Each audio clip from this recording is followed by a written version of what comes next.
आज मैं आपको रसायन विज्ञान में क्वांटम नंबर के बारे में बताऊंगा।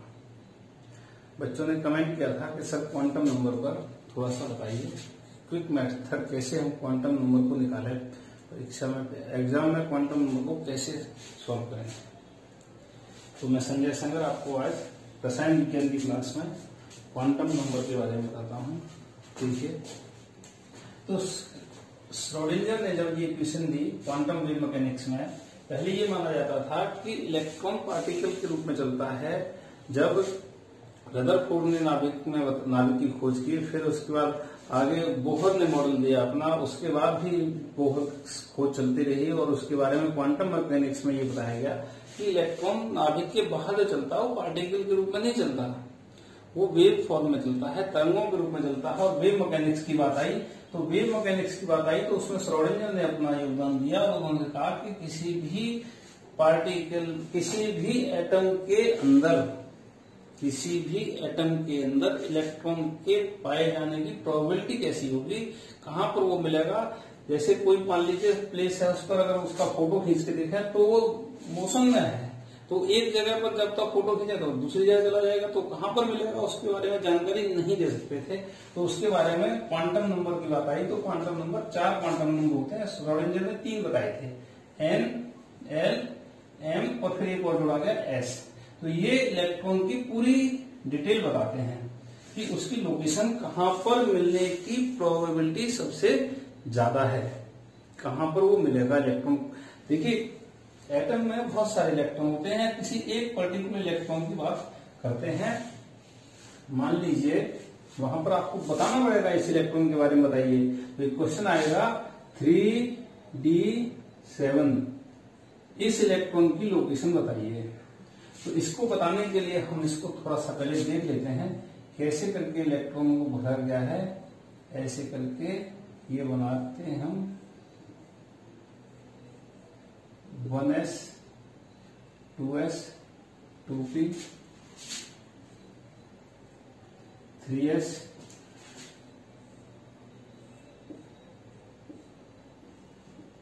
3p। टी में कितने होते हैं बच्चों, बताओ कितने बता रहे हो? 5, 1 2 3 4 और 5 और 4s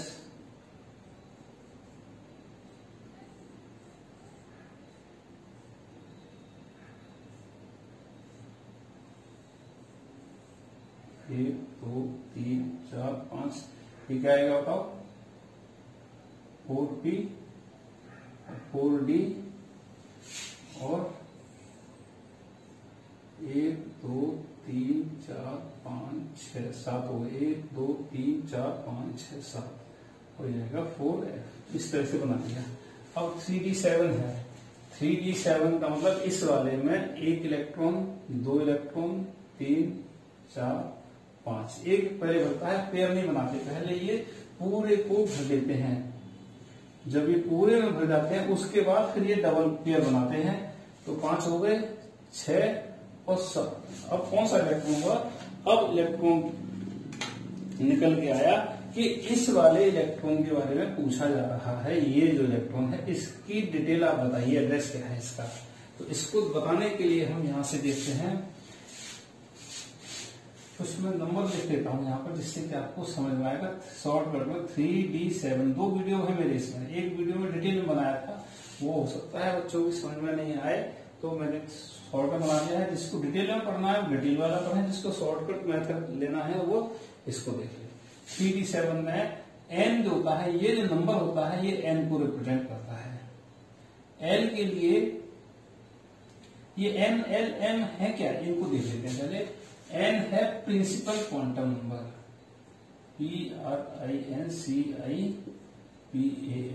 प्रिंसिपल स्कूल वाला प्रिंसिपल, वही कॉलेज में होते हैं प्रिंसिपल, वही वाला प्रिंसिपल की स्पेलिंग है, सिद्धांत नहीं है।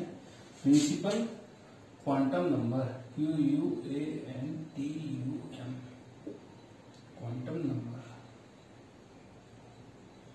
n के बाद आता है l। l को कहते हैं azimuthal, AZIMUTHAL QUANTUM quantum number. चलिए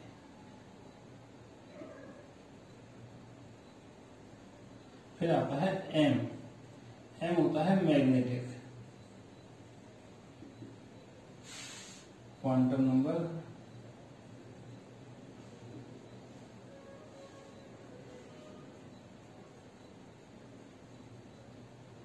NUMBER। देखिए N L M और इसके बाद आता है S। S होता है स्पिन।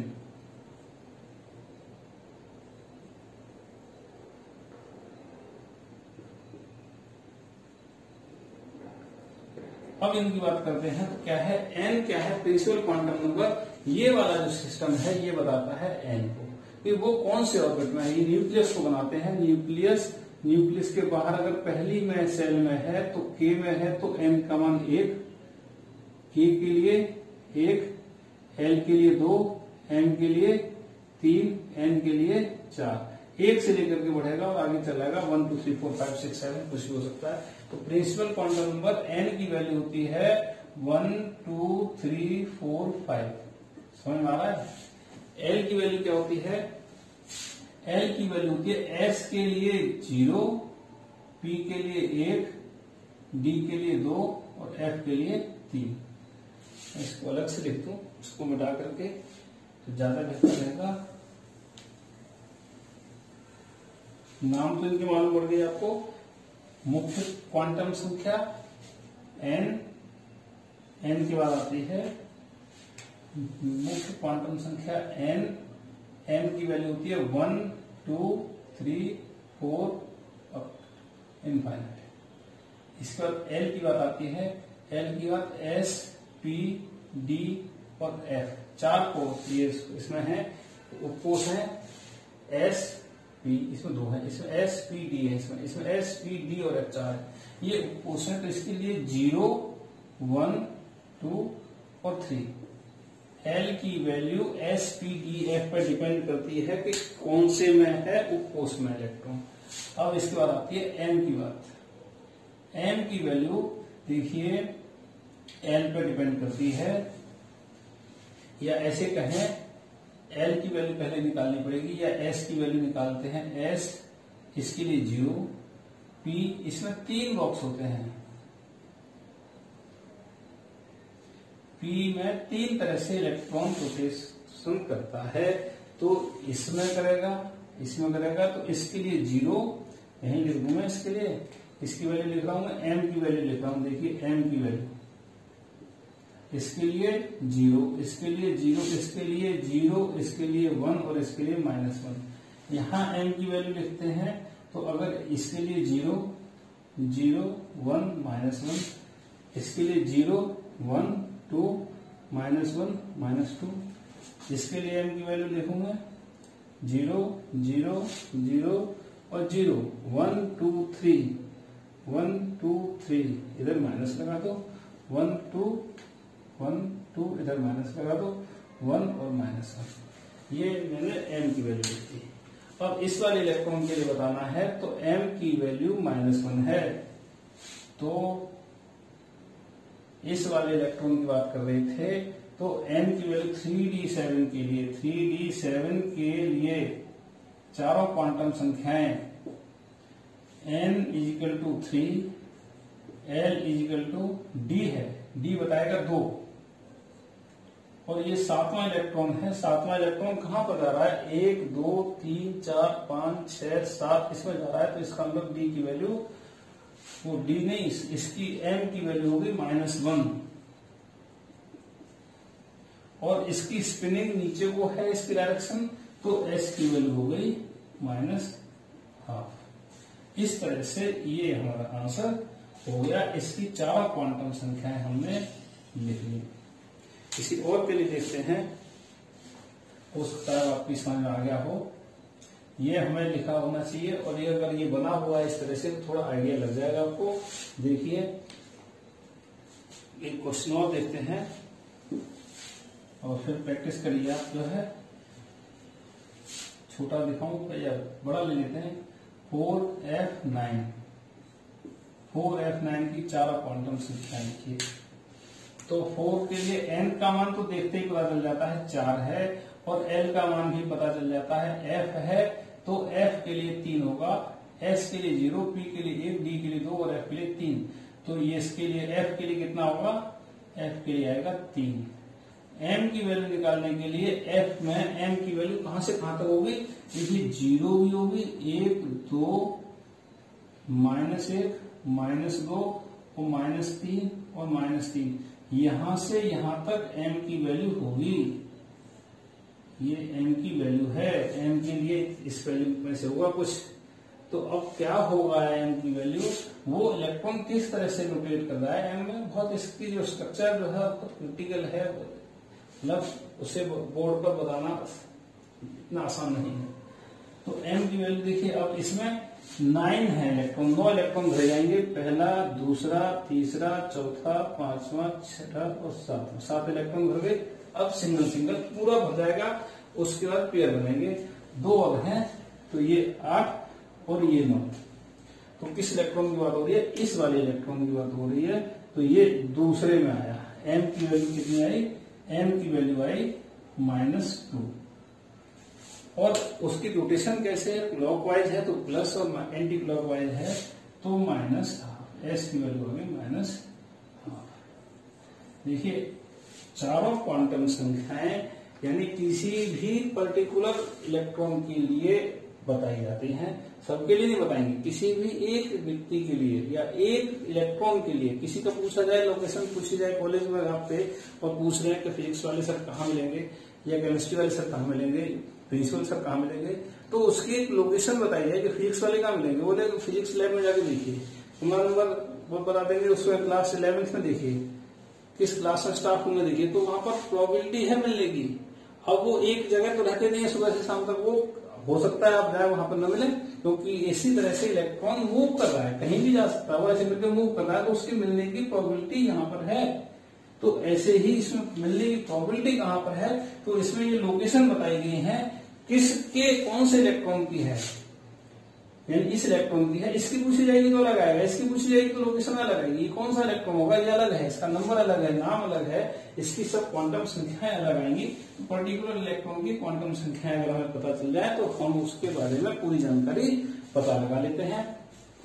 n क्या है, वो न्यूक्लियस से कितनी दूर होगा, उसकी कितनी एनर्जी होगी, रेडियस का होगी, l का पता चल जाएगा किस सबसेल में होगा, m पता चल जाएगा कि वो मूवमेंट कर रहा है तो मैग्नेटिक इफेक्ट उसका किस डायरेक्शन में है, उसका डायपोल किस डायरेक्शन में होगा, मैग्नेटिक क्वांटम नंबर है, स्पिन है तो स्पिनिंग कर रहा है, वो किस तरह से स्पिनिंग कर रहा है। तो इस तरह से हमें चारों क्वांटम संख्याओं के बारे में जानकारी हो जाती है।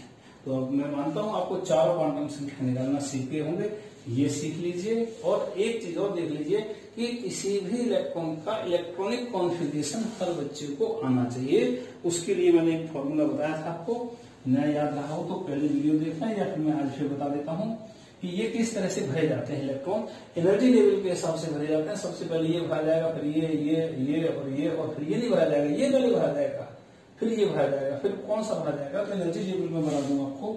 सीधा सीधा सिद्धांत है, वैसे तो आपको दिया था प्रिंसिपल, उसको बनाना थोड़ा टिपिकल है, ये अपने ट्रिक्स जो होती है वो काम देती है।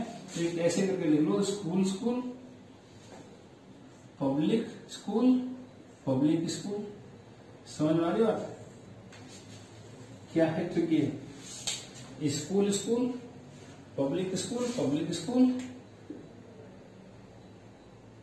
दो बार लिखना है, school school, public school, public school, Delhi public school और Delhi public school. Delhi public school वाले कह रहे हो कि हमारी एडवर्टाइज हो रही है, ऐसा कुछ नहीं। हम याद करने के लिए किसी का नाम भी ले सकते हैं, Delhi public school, Delhi public school, free Delhi public school और फ्री दिल्ली पब्लिक स्कूल। ये एनर्जी लेवल का डायग्राम है, बस आप इसको याद कर लीजिए। एक बार अगर आपने बोल दिया मुझसे तो ये याद होगा और आपको वो बनाने की जरूरत नहीं है। आपको प्रिंसिपल अब इसमें नंबरिंग कर दीजिए। एस के लिए 1 2 3 4 5 6 7 और 8। अब पी के लिए देखिए पी दूसरे से शुरू होता है, पहले में पी नहीं है, ये पहला है, दूसरा है, तीसरा है, चौथा है, दूसरे में पी शुरू होता है, तो यहां से 2 3 4 5 6 और 7। डी तीसरे से शुरू होता है, 3 से नंबरिंग दीजिए, 3 4 5 और 6। और एफ चौथे से शुरू हो रहा है, 4th से 4 और 5। अब ये नंबरिंग दे दी। अब इसमें आप देखिए कि एस में कितने इलेक्ट्रॉन होते हैं। एस की कैपेसिटी 2 की होती है, 2 इलेक्ट्रॉन से ज्यादा एस में नहीं आते, तो इसलिए एस के ऊपर 2 लिख दीजिए। पी की कैपेसिटी 6 की होती है, 6 से ज्यादा इसमें नहीं आते, इसलिए इसके ऊपर मैंने 6 लिख दिया। 6 इलेक्ट्रॉन ही इसमें ज्यादातर आ सकते हैं। देखिए 3 बॉक्स होते हैं, 1 2 3। या तो इलेक्ट्रॉन ऐसे करके डंबल की तरह से चलेगा, या ऐसे करके रोटेशन कर रहा होगा, या एक्स एक्सिस में होगा, या वाई एक्सिस में होगा, या जेड एक्सिस में होगा, या ऐसे करके होगा, ऐसे करके 3 तरह से इसका ये होता है। तो 3 हो गए, इसमें 5 तरह से होता है, इसमें 7 तरह से, इसलिए 3 हो गए। और डी में 10 इलेक्ट्रॉन की मैक्सिमम कैपेसिटी है, तो इसमें 10 हो गए। और एफ में 14 इलेक्ट्रॉन आ सकते हैं। इस तरह से ये आपको प्रिंसिपल याद हो गया आपको। इस तरह से एनर्जी लेवल के हिसाब से इनका इलेक्ट्रॉनिक कॉन्फ़िगरेशन करना है। 118 तत्वों पर किसी का भी आप कर सकते हो। अब मान लीजिए हमें 35वां इलेक्ट्रॉन, किसी भी तत्व का 35वां इलेक्ट्रॉन है, तो 35 इलेक्ट्रॉन होंगे, उसी का हो सकता है, या 25।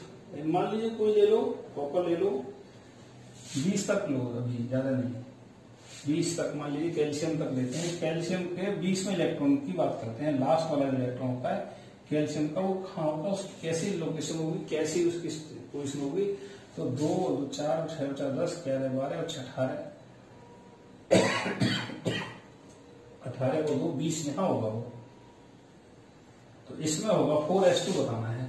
तो 4s2 की चारों क्वांटम संख्याएं बताइए।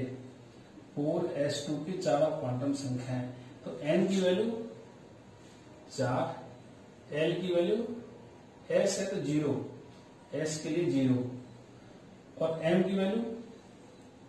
की वैल्यू निकालने के लिए m की वैल्यू 3 तक, इसमें 0 जाएगी सीधी सीधी। देखिए ये है 4s2, इसके लिए m की वैल्यू कितनी है, 0। और s की वैल्यू या तो प्लस हाफ होगी या माइनस हाफ। दूसरा इलेक्ट्रॉन है, पहला ऐसे जाएगा, दूसरा ऐसे जाएगा, माइनस हाफ, ये निकल आए।